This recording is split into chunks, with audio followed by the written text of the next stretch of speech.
It is my honor and privilege to introduce today's speaker, US Ambassador Eric Garcetti. Eric Garcetti is a committed public servant, educator, and diplomat. After serving on the Los Angeles City Council, Ambassador Garcetti won election in 2013 as the youngest mayor in the city's history. Ambassador Garcetti earned a bachelor's degree and a master's degree from Columbia University and was a Rhodes Scholar at the Queen's University, Oxford. He was sworn in as the 26th US Ambassador to India by the Vice President Kamala Harris on 24th March 2023. Now I invite him to come and give his talk, Peace, Prosperity, Planet, People, a new chapter for US-India relations. Thank you. Well, thank you so much and good afternoon. Namaskar. And it is so great to be with all of you here today. And let me thank Director Banerjee. Thank you so much for this invitation. Thank you, Professor and Dean Gomes, for introducing me and welcoming me here. This institution embodies everything, the hopes of a generation and also the progress of a nation. And I want to express my thanks as well to Asia Society Policy Institute and the esteemed Dr. C. Raja Mohan for organizing this event. I've had a long time connection with the Asia Society, and it's wonderful to bring that together here. If I seem a little tired, it's because I arrived on a plane last night, but I'm still wide awake with the joy of what happened in this past week, because I had the honor of participating in the first official state visit of Prime Minister Modi to the United States. And I was privileged to witness something that was truly remarkable. So let me tell you first what it is that I saw. I saw first an incredible celebration of the bond between the world's two great democracies. And as President Biden so clearly heralded, I saw a celebration that is, quote, the defining partnership of this century. Words I'm sure no American president has ever said about the relationship with India.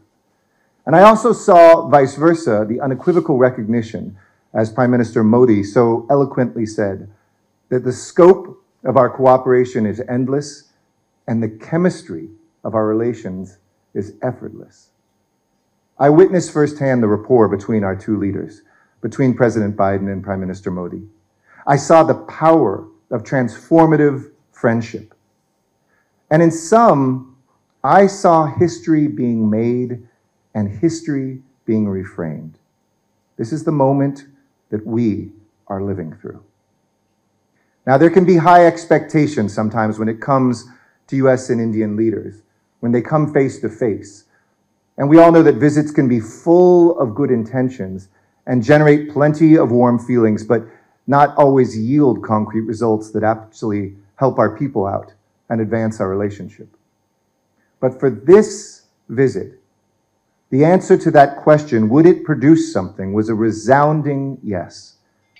Not only was there a natural friendship and real partnership, but I was also struck by the depth and the breadth of the truly important initiatives that were announced, demonstrating again how India and the United States are collaborating on nearly every human endeavor.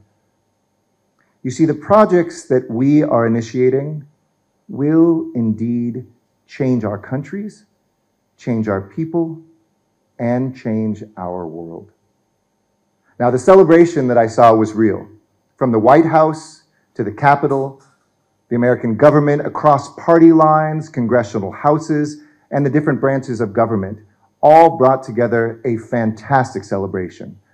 From the welcome on the White House lawn with pomp and American tradition, to the India-inspired menus that incorporated millet touches, from the thoughtful gifts to PM Modi's stirring words in Congress, his second address, from the groundswell of pride among Indian Americans who saw that their place in the US-India story was so appreciated, to the graciousness of the Prime Minister and the Indian delegation.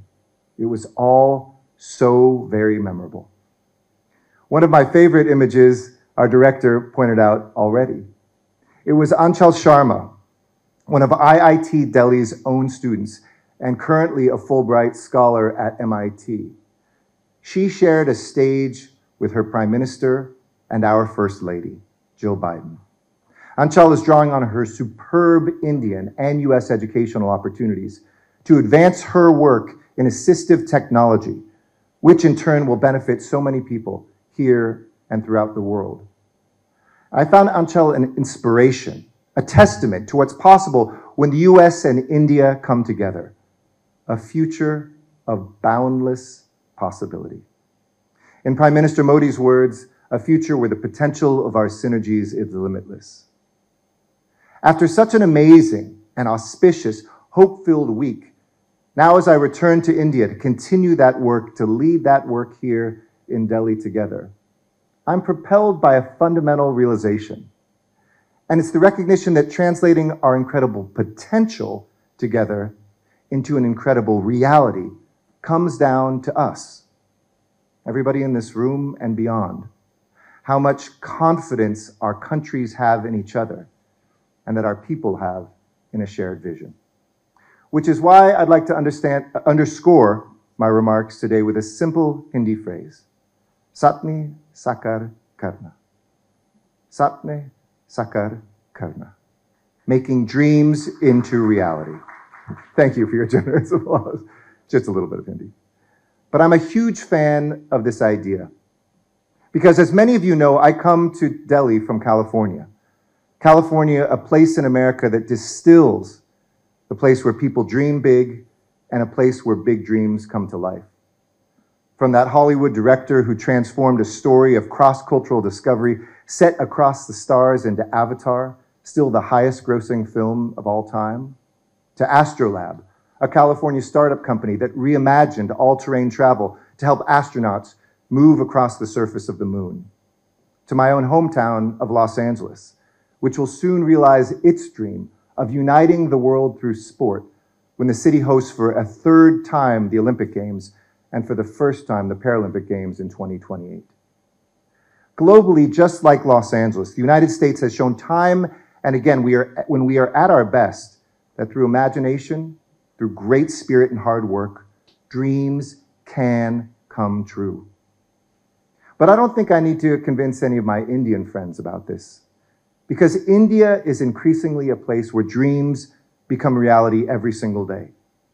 After all, in India, a young boy selling tea grew up to lead his country on the global stage.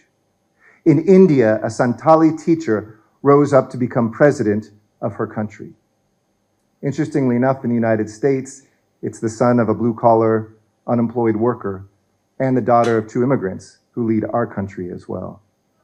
You see, these dreams that are so amplified here today show that in India, improving lives and pulling people out of poverty is possible through its transformative technology, through the progress that we are witnessing each and every day.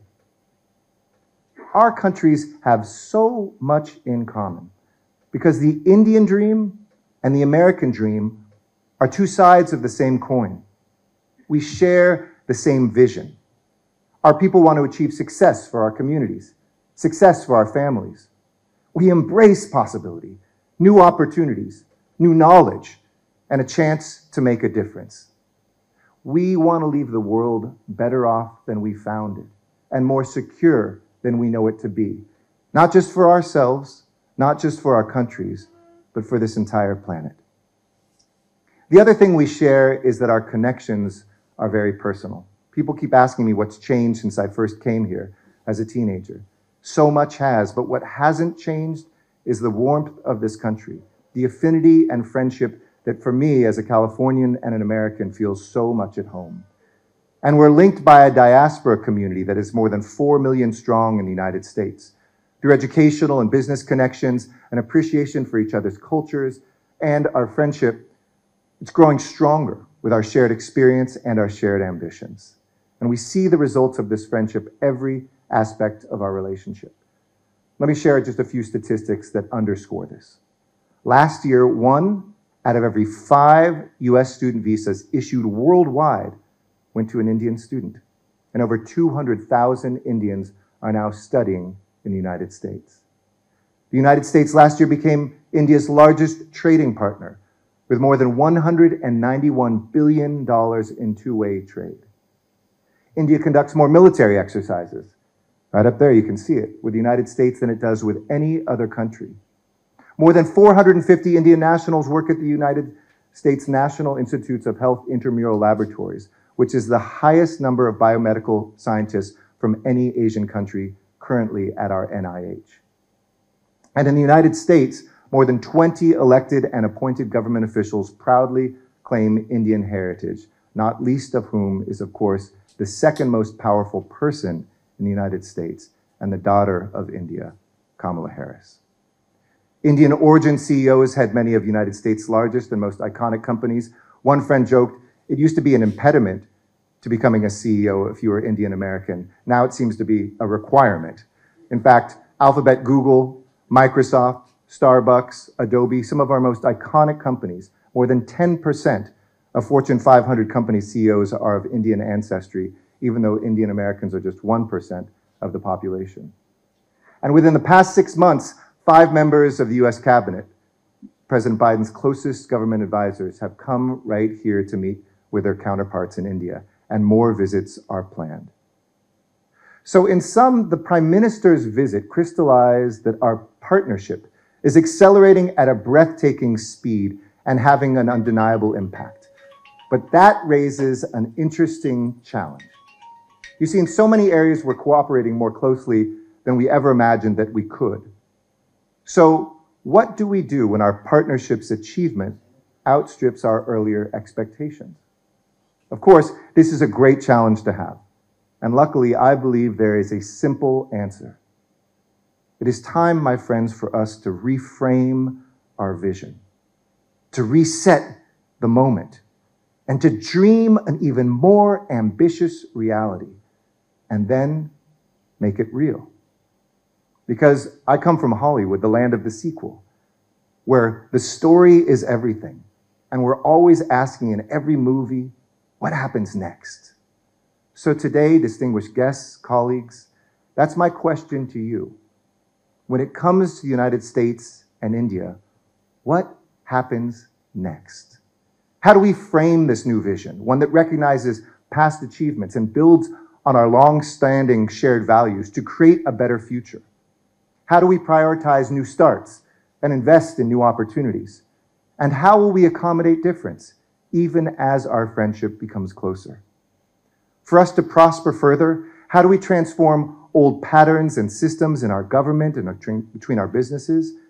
How do we break down cynicism even and find new awareness, swap out old worn stereotypes for more enlightened understanding, nuance, and accelerated action? After all, the world isn't the same place that it was. If these past 3 years have taught us anything through the trauma that we have lived through, it's that our world can change overnight.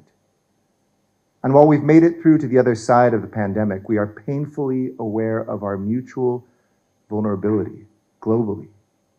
Today, global supply chains feel more brittle. Our national and security borders can't be taken for granted. Our planet cries out for relief, and even our fundamental values of democracy, freedom, rule of law feel globally under attack. So how can the United States and India together translate our dreams into a more peaceful, secure, and prosperous future for all peoples? Well, today I have a few ideas, and they're all based on one fundamental fact, that the United States and India are better off, and we produce better results when we work together. When we work together for peace, when we work together for prosperity, when we work together for our planet, and ultimately for people, the people of India, the people of the United States, and for the peoples of the whole world. So let's first start about ensuring peace. When Prime Minister Modi said that today's era is not an era of war, it caught the ears of the entire world. What a powerful idea.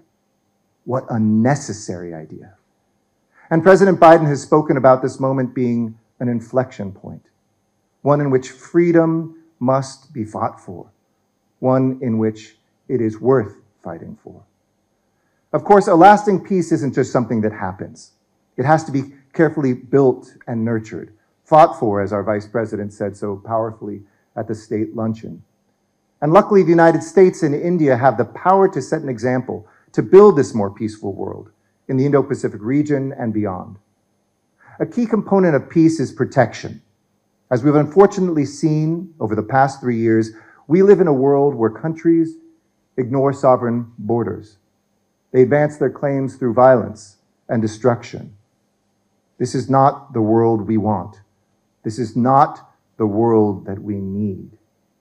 But together, the United States and India can build a bulwark against this might makes right mentality.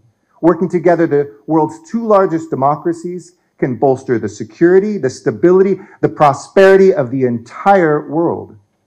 And our countries already do so much to ensure the peace, whether it's our troops conducting joint training operations from the mountains of Alaska to the Red Sea, our forces who are friends thanks to the strong tradition of exchanges at the strategic, operational, and tactical level, and our country's defense industries that are increasingly connected. In fact, components made right here in India already keep US Apache helicopters and C-130 transport aircraft in the sky. And soon, we'll see advanced jet engines made together right here in India. So what happens next? Well, during the discussions that I witnessed last week in DC, our leaders pledged to accelerate our momentum through building together and working together. So let's start with building together, because this is very important. When the US and India work together to co-produce military equipment, we create a state-of-the-art system at a sustainable cost and with resilient supply chains for India, for the United States, and for our partners around the world. And the announcement made during Prime Minister Modi's official state visit set a marker and highlighted this incredible potential. Through the co-production work that is already happening in airframes and engineering, and the planned work we hope to see in aero engines, artillery, and ground vehicles, to name just a few, we are poised to further deepen co-production to tackle new opportunities, some that we can't even imagine today as warfare itself changes in the years ahead. In the Oval Office, the President told the Prime Minister that he thought in the next 5 years, war would change more than we've seen it change in the last 75 years. So that takes me to point 2. Let's start talking about working together for peace. You see, our partnership is anchored not just by the ability of our militaries, but by the values of our nations, the common values that we cherish: freedom, respect for sovereignty, and for all humankind. In turn, our partnership can anchor the region and deliver benefits on a massive scale. And I hope soon that we'll see the United States and India working together across the Pacific and into the Atlantic, from Central Asia to Southern Africa. We can stand together against these common threats and those who would upend the common good for their benefit. We can stand together for choice against coercion.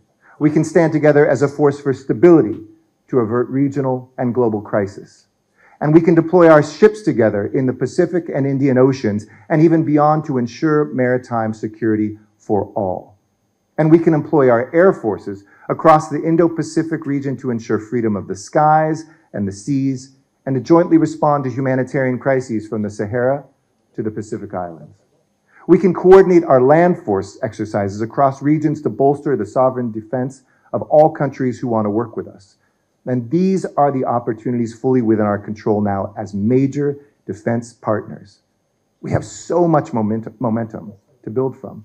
In fact, even between the time of the visit and this speech today, we saw a bipartisan effort to introduce legislation in both chambers with both parties of the US Congress to fast-track our engagement and to expand our security cooperation. But like any skill, this takes practice and it takes trust. We need to institutionalize trust amongst us, increasing our human interaction, our communication, and most importantly, our interoperability between our forces. And as we master that on the land, sea, and air, we can advance our partnership into new spaces, including outer space and cyberspace. This bold vision that our leaders and our nations and our forces have put together is already being realized. Not just peace, the absence of war, but the active promotion of freedom. In the words of our president, Freedom, no sweeter word, no nobler goal, no higher aspiration. May we remind ourselves that we come together for more than preserving peace, but to work towards freedom for all. So if peace is the predicate, let me turn second then to prosperity, the purpose of our work. What lifts up our people is not just efforts to keep them free from war, but also to be free from want, to work better together to build prosperity for all, including the most vulnerable in our country and across the world. Our countries have a history of working miracles together to empower folks here in India and throughout the world. I believe now it is time to engage on critical emerging technologies to set the stage for the miracles of tomorrow. Last year in Tokyo, President Biden and Prime Minister Modi framed an ambitious vision called the Initiative for Critical and Emerging Technology, the artist we know called ISET. And they envisioned a US-India technology partnership that would connect us, that would protect us, and that could detect unseen threats that could do us harm, from the tiniest bacterium to massive cyberspace intrusions. They imagined a US and India working together to build an open, accessible, secure technology ecosystem for collaboration and innovation on tomorrow's leading technologies like space, quantum computing, artificial intelligence, and advanced wireless communications. Last week, our leaders took this nascent vision and turbocharged it. As they announced, we're working towards human spaceflight cooperation as partners under the Artemis Accords. And in the coming months, we'll see NASA and ISRO astronauts and scientists working together, training together, exploring together side by side, and honing our understanding of space and the planet that we call home. We're deepening our private sector collaboration on space and harmonizing our regulatory and licensing standards. Our long partnership in public health continues to break new ground. We're using artificial intelligence to detect and treat cancer.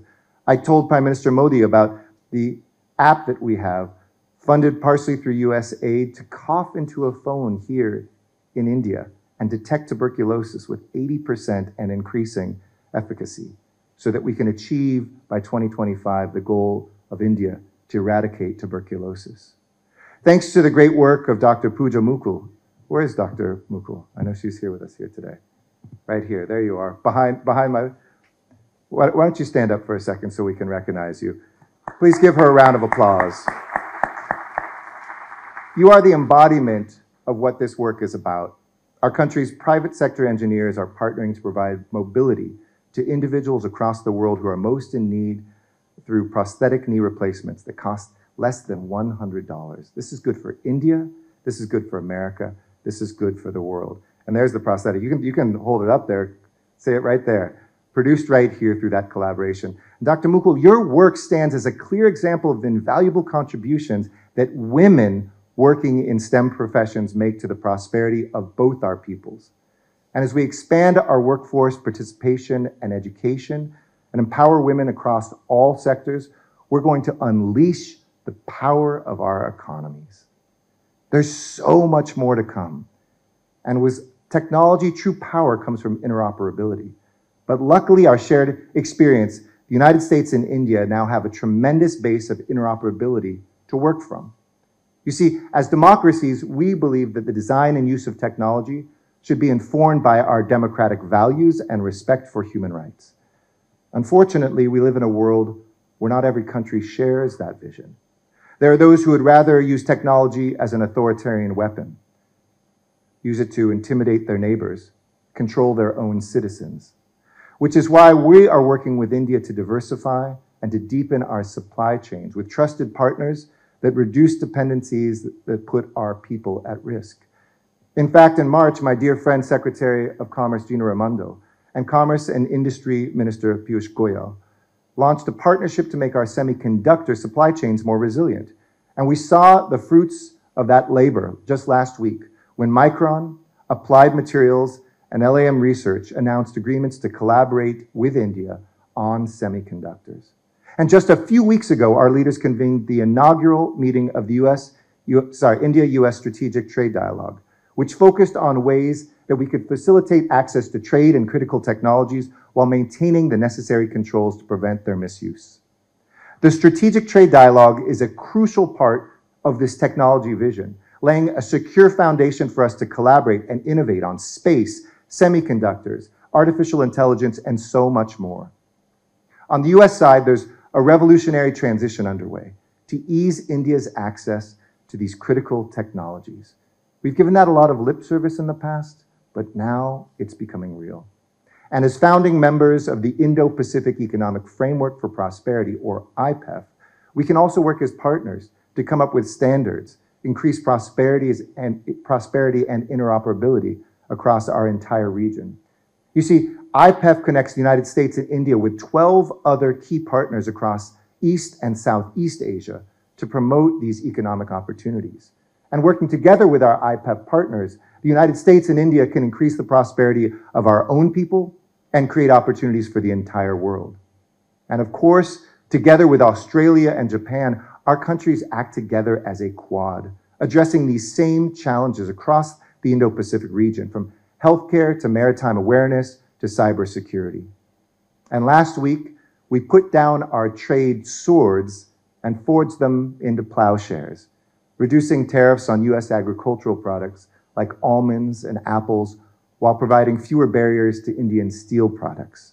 But as we begin to put old trade fights into the rearview mirror, let me boldly suggest it's time for us to raise our ambitions higher in the coming months. Let us tear down the bureaucratic, administrative, and legislative hurdles that have held us back and reimagine future agreements that make the US-India economic relationship potentially one of the most frictionless in the world. But as we raise the standard of living here in the US, and so dramatically as we witness here in India, we face a threat to that second P, prosperity, from a third P. It's not just a threat to our countries, but a threat across the globe. And this threat demands an equally bold agenda so that together we can do better for our planet. It's difficult to overstate what this threat is. Talk to any young person today, and she'll articulate what this means. We witnessed this, certainly I did as a local leader, from floods to fires, typhoons to monsoons, extreme weather, we were just talking about this in the director's office, cause incalculable damage to critical infrastructure that billions of people need to access for power, water, food, healthcare, and human connection. People are dying from heat waves, from California to Calcutta. And climate change undermines our security and causes serious economic disruptions, costing the global economy an estimated more than $2.2 trillion over just the last 2 years alone. As we see, without urgent action, climate change could push another 100 million people into poverty by 2030. That's not the future that we want. That is not the future that we want. We need something better than that. As a global community, we need to cut our emissions of harmful gases. For the long-term health of our planet, this is an essential step. Cities, states, regions can lead as well as nations. When I was mayor of Los Angeles, one of the founding cities of the Urban 20 or U20 movement, I joined with mayors from other G20 cities with a group called C40 that I chaired of the 100 largest cities of the world. And we launched a movement to cut emissions at the local, subnational level on stage in Glasgow, speaking just after Prime Minister Modi made his promises about this country. And now as ambassador, I'm so excited that India is hosting the 6th U20 cycle this year as part of its G20 presidency.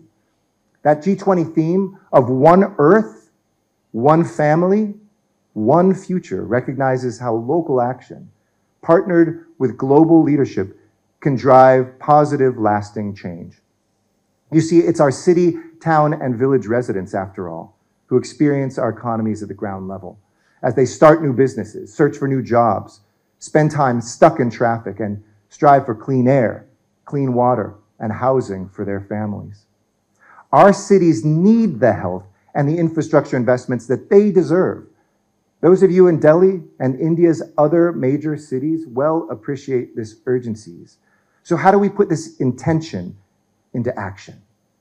We must strive for integration. We must link economic growth with environmental sustainability, urban density with green space, and diversity with social harmony.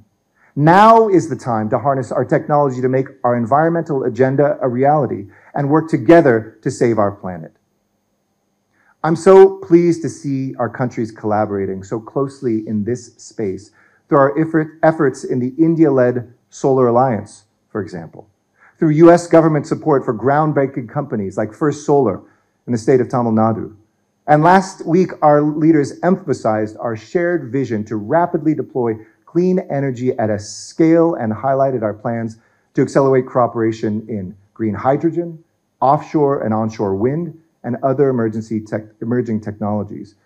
They underscored exploration to increase our minerals security cooperation, which I'm very excited about, and ensure that we have the means and resources to advance our clean energy goals in things like battery technology and zero-emission vehicles. And our private industries, most importantly, we talked about this upstairs, are finally working together. As we speak, Boeing is working with the Indian Institute of Petroleum to develop sustainable aviation fuels from Indian feedstock. As the climate crisis intensifies, we'll also need to engage the entire global community collectively. India has led the way on this, and I want to thank India for its leadership by forming the Coalition for Disaster Resilient Infrastructure. That's a fancy way of saying an organization that will actually meet people where they are in confronting the climate crisis, those who are on the frontline communities. And we're very pleased this year to be co-chairing that effort together with India. Together, we're strengthening early warning systems for climate hazards, including access to real-time data that can save lives, helping to take early action and strengthening the capacity of institutions, communities, governments to proactively address risk to reduce exposure and vulnerability to natural hazards. Next, we have to, as I said, come together to not just speak at the national level, but to help leaders at the subnational level in Indian states and local communities who can lead and learn together with United States regions and cities how to best implement greener building codes, transportation networks, and electricity grids. You see, together we can and must adapt our resilience to safeguard our people, our livelihoods, and infrastructure. So that's the third P, a safer, more prosperous, healthy planet. They're all the foundation of our work so that the last P, our people, can realize their potential, realize their dignity. In the end, all I talked about is really about one thing and one thing alone. This US-India partnership is about personal relationships and building those bridges between people. I came here first as a teenager when I was just 14 years old, and I saw firsthand how connected we are to each other, despite differences in language, in wealth, in social status, in geography, and it changed my life forever. I wouldn't be here today giving this speech if it wasn't for that trip. I've come back to this country every decade since. I've studied Hindi, I've learned the history and the culture of this region. I may not be Indian, but India is a big part of me. It shaped who I am today. And I wonder how many people in this room have a similar connection, either as Americans to India or as Indians to the United States, through education, through family, through food, or American culture.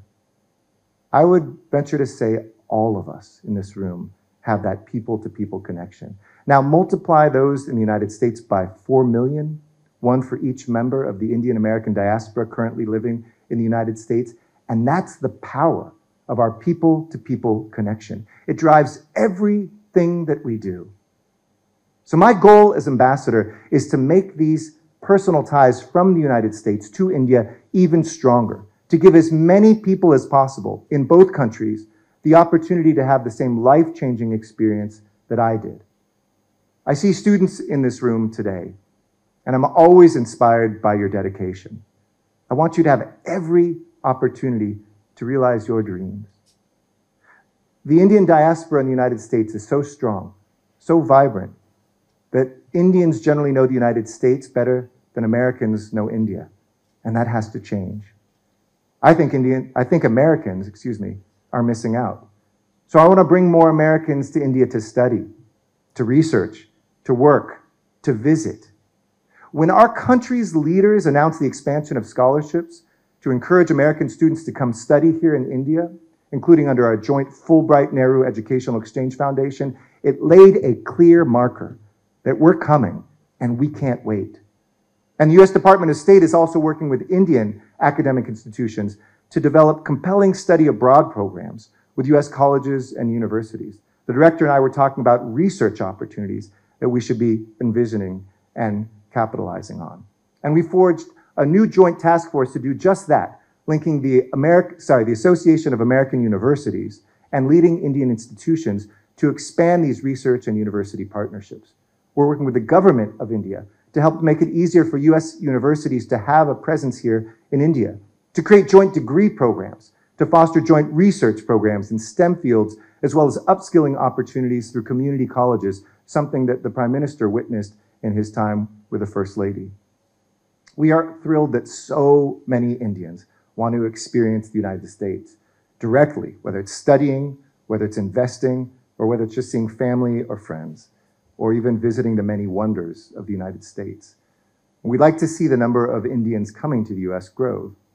It takes a lot of work, coordination to respond to the extraordinary interest that Indians have in America, which brings us to, you guessed it, visas, a very popular topic. We are doing heroic work, and I want to thank our consular section and our consular officers. These are folks who are young Foreign Service officers who spend 3 years every single day doing about 120 interviews of Indians to help bring more Indians here. But we are doing more than ever before to eliminate barriers that prevent qualified travelers from experiencing the United States. And one way we get there is by expanding our operations. We're already doing that. We're currently processing more visas faster than the US mission in India has ever done before. And we set a goal for ourselves to process at least 1 million visas in 2023. That's a really big number in the United States. It might not be a big number here in India, but it's huge when it comes to travel. And we're already more than halfway towards reaching that goal. Our investments are bringing real results. We're seeing wait times for first-time tourist visa interviews fall by more than 50% just in recent months. And in coming months, we're going to continue investing and expanding those visa operations and broadening our team. In fact, one of the agreements that probably got lost in the news last week was 12 additional bodies that will help us do that, thanks to the government of India approving those new positions here to be at our new consulate in Hyderabad. We're going to reduce the need for in-person interviews, which allows consular teams around the world to assist in processing visas for the growing number of Indian travelers. And we are committed to ensuring that a whole new generation of Indian adventurers, explorers, entrepreneurs, and scholars can access and experience America. And it was announced just last week that in coming years, we're going to see not just one, but 2 new consulates here in India, in Bangalore and Ahmedabad, to add to the 4 plus Delhi 5 posts that we already have here today. Of course, investing in people also means standing up for the rights of everyone, especially the most marginalized and the most vulnerable. And the United States will continue to engage with Indians across the country from all walks of life. India is a country of tremendous diversity, with different faiths, with different heritages, different languages and experiences. And we celebrate this deeply syncretic culture that makes India so powerfully unique. And we'll continue to engage on human rights issues as we have always done, as we do with countries around the world, an area that I approach with great humility, because the United States continues to learn through hard experience how important it is to be honest about our challenges in our own country and confront them head on. But as Mahatma Gandhi phrased it so well, our ability to reach unity in diversity will be the beauty and the test of our civilization. And as Vice President Harris said last week, reflecting on the lessons that her grandfather, who helped fight for India's independence, taught her, that we must not only have democracy, we have to work to defend democracy. In America, we're still not perfect, but the American experiment continues alongside the American dream, just as the Indian experiment continues alongside the Indian dream. And that Indian dream, I think, is just as potent and challenging. But in the face of our domestic and international challenges, the idea of India and the United States dreaming and succeeding together are an unbeatable combination. So as we work together to invest in peace, invest in prosperity, invest in our planet, and to the benefit of our people, we're going to unlock the full potential of what the US-India relationship is all about. My friends, together, our countries can bring transformation to some of our greatest challenges. Together, we can be a partnership for true good in the world. That's my dream. And today, in the weeks and the months ahead, I want it to be your dream too. And I want to hear how you see that dream, that US-India partnership, how we can realize those dreams together. Sapni Sakar Karna. Thank you very much.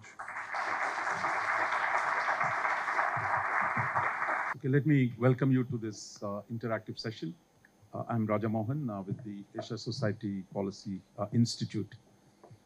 Ambassador, after what I've seen last 1 week, it's really truly impressive what has been done. But as analysts and journalists, we're not supposed to be impressed. We're supposed to be skeptical of what people claim, and especially extra skeptical what governments claim. So, but I think reading the joint statement, looking at all the agreements, it's very difficult, even the most skeptical, because skepticism has been very much part of India-US relationship on both sides. People thought really we can't get anything done. That was the story for a long time. We have seen some progress last few years, certainly more faster progress. But seeing what happened in the last 1 week, it's really quite amazing in terms of what has been put on the table. I thought what we saw the Prime Minister and the President do in Washington, that can't be topped, but we've just done that, which was speech, and what you said here, which is really, let's dream together, let's dream big, and let's turn dreams into reality. So that's really a great ambition for both of us to start, as we proceed ahead. I had a couple of thoughts. I mean, I think one, we know why we're doing this event here in IIT, because technology has been really at the very, if you look at the joint statement, I tell all friends, do read it, because there's so much out there. And it's like, maybe a 3-hour read, so give yourself some time. It's paras. the longest joint statement in US history. Normally, when bureaucrats draft joint statements, pretty boring, but in this case, at least, there's a lot to look at. But I think what you said about the 4 baskets, which is really you want to talk about peace, you want to talk about prosperity, you want to talk about the planet, and you want to talk about the people. But one running theme in all these is really technology. That is the core basis on which we are going to achieve our new objectives. So it makes it very appropriate to hold it in the Indian Institute of Technology. But I see the difference. I mean, I think Indians have always seen the US as a great land of technology. In fact, the first Indian student to go to MIT, a man called Keshav Bhatt, 1882. Because many in Western India, the modernizing forces of Western India, the emerging, budding industrialists saw we need industry, and the best place to get technology for industry is the United States, not Oxford and Cambridge. I know you've been to Oxford, but really, the idea that, look, we need to get American technology to make India progress, that's been an idea, and I think finally we're seeing that idea being realized. But the difference from the 50s and 60s, idea that we must get technology, in quotes, from the United States, to one, what you're talking about today, is to actually develop it together. So we talk about India and the US, Indian scientists, Indian technologists working with US technologies to design, to develop, and to produce a range of things. You think it's really impossible to actually do that? I mean, how do you plan to go forward to really, I mean, this is quite an ambitious agenda. So you're exactly right. You know, when I heard about ISET, I didn't know what that meant. If you don't speak the language of acronyms, or even when you hear it explain, you know, initiative on critical emerging technologies, if you're not a specialist, I mean, think of yourself, if you're an average Indian or an average American, what does that actually mean? Which is why I kind of talked about it as something that can connect, protect, and detect. And it's a contrast, technology that connects us rather than divides us, because we see that happening. Technology that protects us rather than hurts us. And technology that can detect or heal instead of harm are, in many ways, the biggest, outside of climate change, existential threats that we have. Will our phones be used to, you know, listen to us and to oppress us? Will social media make us unable to think? Will we move forward in ways that are harmful or not? So those values that underscore, I think, are first what connects us. But is it possible, was your question. I deeply believe it is, and there's a couple things that give me some hope. One is that we have policymakers at the top who have kind of understood this, the urgency of it. National security advisors who get why this is critically important. But government can't deliver technology. It has a good track record in the United States. We wouldn't have an internet globally without government. I mean, some of the greatest breakthroughs sometimes come from government funding, but government doesn't actually take to scale. That's the private sector. So the first thing I'd say is, in the past, if it was just American technology and Indians saying, please give it to us, we could do that, but it's an unequal exchange. I don't know what the percentage is now. Maybe it's 80-20 still American, Indian. But every year it's going to go further, 70-30, 60-40, and who knows where we'll stop. I do envisage a time in which Indian technology generated from here is at least as important and as valuable for the United States to benefit from as vice versa. That's how the equation is changing. What is the next big idea? Is it UPI? Is it the way that you have leapfrogged our country in terms of getting the electronic exchange and access to capital to the very poorest people in your country in a way that we don't have yet? Will it be something else that we don't know yet? Will it be two startups that find each other in space or defense sector in the United States and India, and together come up with the next big idea that changes things? But I think the last thing, and we talked about this a little bit upstairs, is we now need to help make sure this isn't just an aspiration and every 6 months or so an amazing coming together of folks. We need, on the Indian side and on the American side, to put resources and structure around ISET to make sure that this is happening 365 days a year. And that's one of the goals of our mission coming up, and I know of our president and our prime minister. I think staying with science and technology, I mean, the cooperation is not new. I mean, if you go back to the right to the independence, post-independence in India, the early collaborations in nuclear energy, really, and the first reactors were American, the first power station was American, the first satellite was built by Ford Aerospace. So we began really doing a lot of things, and then of course we went through a bad patch as well.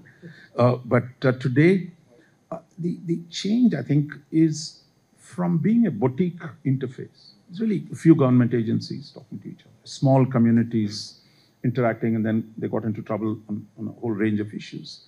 But what you mapped in Washington last week is really to make it an expansive engagement.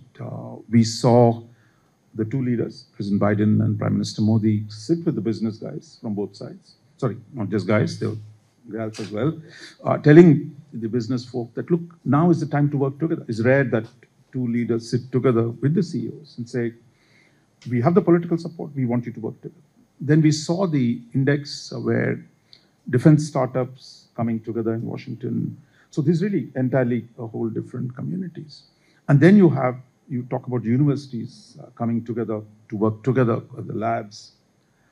This is really a massive choir, right? I mean, how are you going to make them sing from the same sheet of music? I mean, how are you going to generate that implementation? Well, traditionally, government is in your way when you don't want us to be around, and we're nowhere to be found when you need us. And we have to invert that. We have to be there when you need us, and we have to get out of the way when you don't want us to be there. What does getting out of the way mean? It means here In India, fewer export controls so that you can actually bring manufacturing in, investment in. It shouldn't be the exception, it needs to be the rule. The iPhone is now being manufactured here, by the way, now the largest factory in Indian history. But that shouldn't be the exception to the rule. The rule should change to allow more of that to happen. And as I talk to my Indian friends who are CEOs, they say, we can compete globally now. We can stand on our own 2 feet. There was a hotelier who talked to me. He said, if you wanted to summarize India's relationship between business and government, he said there's been 3 phases. Phase 1, if I'm the government and your business, I can't do it and you can't do it either. Phase 2, you can't do it, I'm gonna do it. Phase 3, okay, I can't do it, but you can only do it if I let you do it. And we need to get to phase 4, which is go do it and only intervene if there's something to correct. And I think that on the American side, it's probably similar too. We've had a lot of things that have held back. Well, can we trust India? Should we give that? I hope people see the GE engine deal not as some sort of bet, not as some sort of strategic call, but fundamental trust, because we're leaning in with technology more than we have even with some of our closest allies. You don't do that on a strategic bet. You do that on a relationship and a friendship that isn't a hot and cold thing. It's not going to change 5 years. That's saying we're going to be friends for the next 25 to 50 years.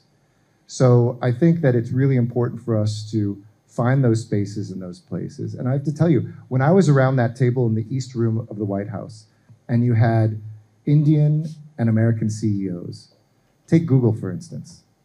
An Indian-born CEO of one of the 3 or 4 largest companies in the world, saying that the investments that Google is making here in India on artificial intelligence are game-changing for artificial intelligence itself because of the linguistic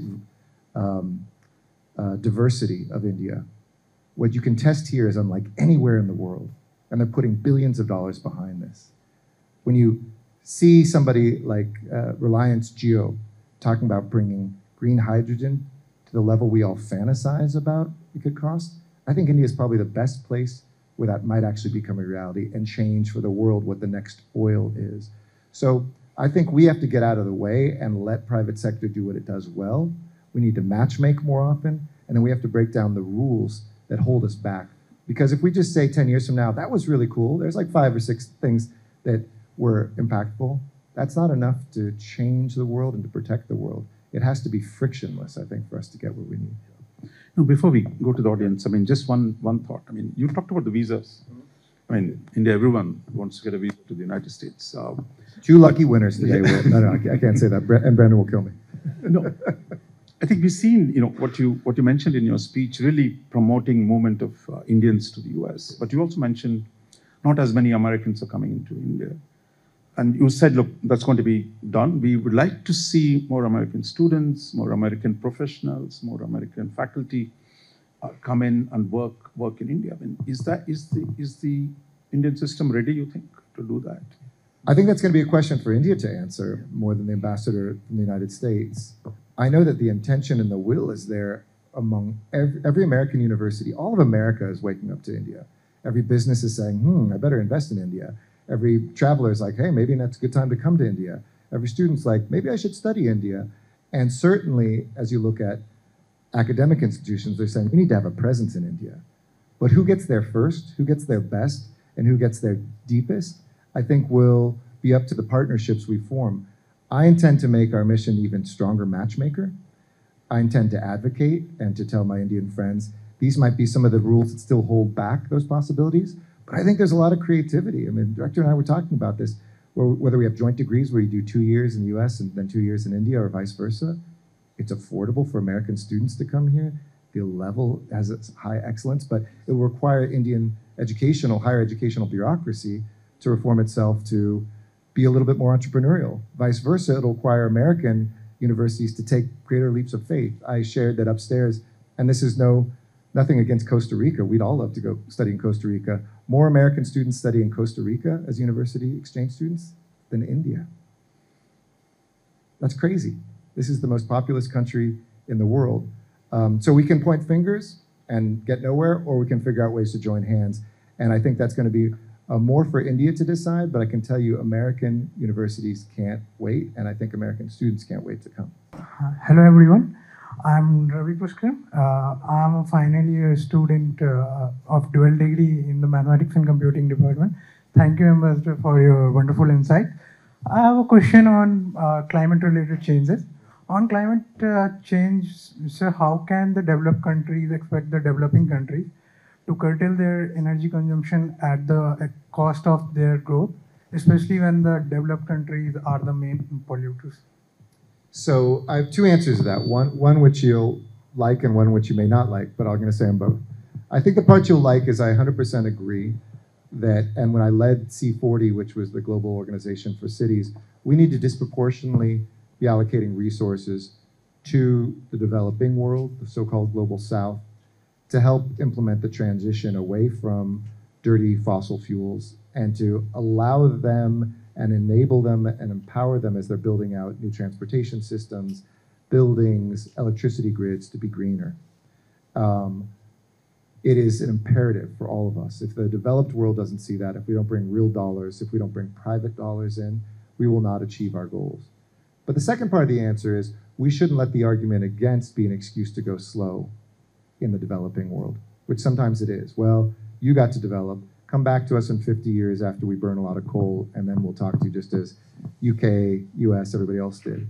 The difference between then, in the 19th century and the 20th century and now, is we didn't know then what we know now. And we're not asking you to do this for us. We have to all do this for ourselves. You see the heat here in India. You see the people who are dying during heat waves that go up. It's just a statistic, and it's not unique to India. India need not be defensive about that statistic. That happens in the United States. That happens everywhere. But we need to equip people to adapt in the short term, not just reducing emissions, but to have access to things like air conditioning, low carbon air conditioning that will save their lives, literally. But India doesn't have the luxury of waiting for multiple decades. And in fact, India is showing that it won't wait multiple decades, putting out more renewable power, more solar power now than even the United States, second, I think, in the world last year. So we need to see that accelerate even more, but not because the United States is telling India to do that, but because India needs to do that for India and for Indians. So I think you're right, and we should fund as much of that as possible. But even if the United States disappeared tomorrow, India is still part of a planet which demands every country align their resources and policies to reduce emissions as quickly as possible of carbon so that we don't all die. Thanks. I think we're beginning to already cross the time. Yeah, you can take some. We can go. First, I'm going to get from the press, Abhishek Kapoor. Thank you.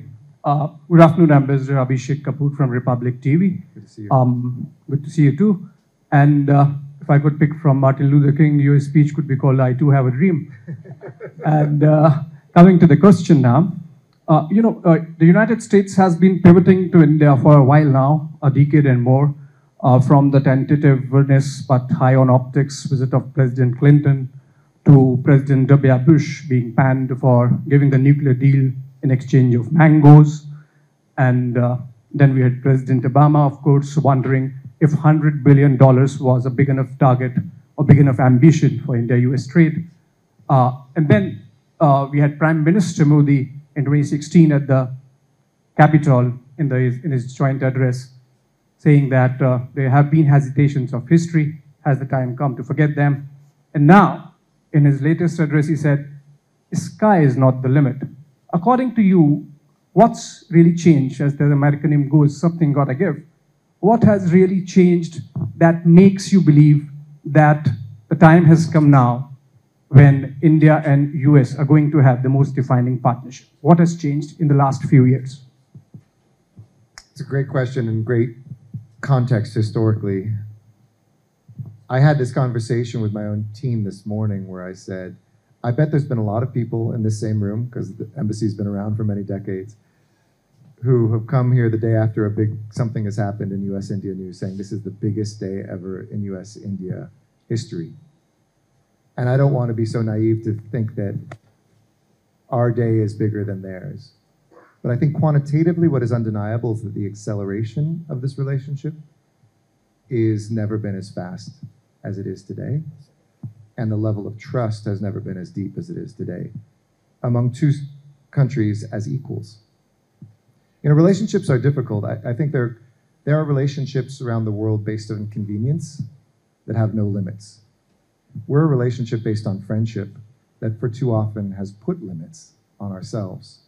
And I think what's changing now is that we really do envisage something without limits in all arenas that won't always agree, but that, like any relationship, any friendship, is so deep that we know we're going to be together for a long time. And what's changed, I saw polling where America has positive feelings from about 80% of Indians. That's a very unique voice and feeling coming from the people of India, almost unheard of around the world, and maybe unheard of for any other nation here. So I think, it doesn't have to be the words of a political leader. I like you, always sometimes have to question. If a government's saying something, thank God we have a press to look at it. We have an academic sector to analyze it. But if you do that, honestly, you will see a depth of connection that has never existed here before. And leaders at the top reflect ultimately their people. This wasn't just the desire of President Biden and Prime Minister Modi. This is the desire of the Indian people and the American people. That's what's changed. There were a couple of hands I saw. Maybe we'll take them together, and then you can answer it. Yes, sir, please. Please identify yourself. Hello, doctor. So I have one request and one concern. Yes. Request is regarding the visa. There is a category J1 that is research category, and that has restriction of coming back and staying 2 years here, and that psychologically, prevent the researchers to think for longer time of contributions of research collaboration. Yes. So you may consider that like as a barrier for this kind of technology growth. Yep. And my concern is like we are going to build a car kind of things in which both the wheels are not of the same size in technology. So what kind of preventive measures you are putting that the car should be balanced? Thank you. Okay, I'll take this second question from you and then we can. Please identify yourself, sir. Wonderful listening to you. My name is Rajiv Khurana from Lung Care Foundation. Good to see you. To see you. Thank you for your nice note. I love the term Sapne Sakar Kare. But beyond Indians looking at US visa, when we talk about the dreams, we also need to think about dreams which have never been dreamt before. What are your tips for people in both the countries vis-a-vis people and the political leadership in terms of dreaming which have never been dreamt before? Well, I'm going to end with that question, so let me come back to the first one. I don't disagree with your analysis at all when it comes to J1. That requires changes that an ambassador can't do himself or herself, but I think you're right. And it's silly for us to invest in people's education and lose the potential by chasing them away, unlike what Australia, Canada, and other places do. At the same time, I don't want to just take the very best of Indian students and keep them forever. I think there's this wonderful thing that's happening now where it's two ways, where I met Indians who have been in America for 30 years, returning here to lead companies and startups and to permanently resettle in India. And I think that's going to be a great thing, again, to balance what has been more of a one-way bridge to the United States and not from the United States. When it comes to, I was trying to think one of those old hot rods that have like the big wheels on the back and the smaller ones up front. Those things go pretty darn fast. I think it can be balanced as long as we know and calibrate and engineer to make sure we know what's happening. And I would say to you, like I said before, maybe if on the technology front, if it's 80-20 or 70-30 right now, there will be a time when maybe those wheels will reverse or certainly be equal to each other. And we just have to prepare to have that balance in place. And I think we can go anywhere. I'm not worried about that. We don't need to have 50-50. It's not like India is giving us 50% of its jet engine technology to help us in the United States yet, because India's not there.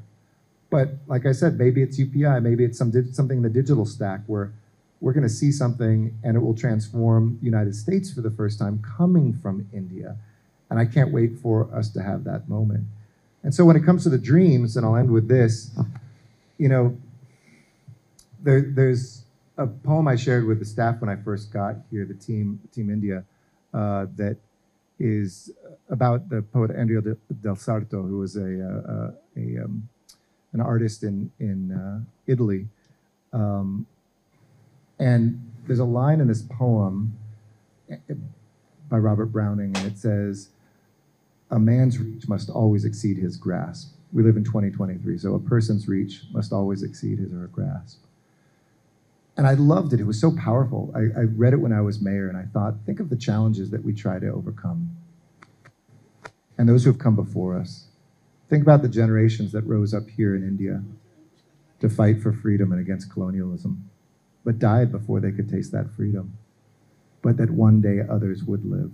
In America, the slave that fought for her freedom never experienced a single day of that, but today her descendants are free. The women who said, we should be able to vote just like men, but never participate in a single election, but who have great-granddaughters who today are voting.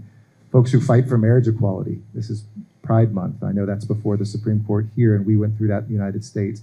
People who just wanted to love whomever they love, but died before they were able to have a sanctioned marriage from government. These moments in history are written there because people did reach beyond their grasp. And so what I say when you dream, don't just dream about, oh, I could be 10% more, or that thing that we screwed up for 40 years, let's just get it right. Let's put that aside and dream big. What can we do on trade together? What can we do on technology together? What can we do in the defense industry together? What can we do to save this planet because of the climate technologies, from sequestering carbon here to coming up with green hydrogen to figuring out a financing for the growth of the middle class here, not at the expense of the planet. And the second line of that poem says, after all, what's a heaven for? And so I ask you all, after all, what is the US-India relationship for, if not to reach beyond our grasp? Thank you. Thank you all so much. Yeah.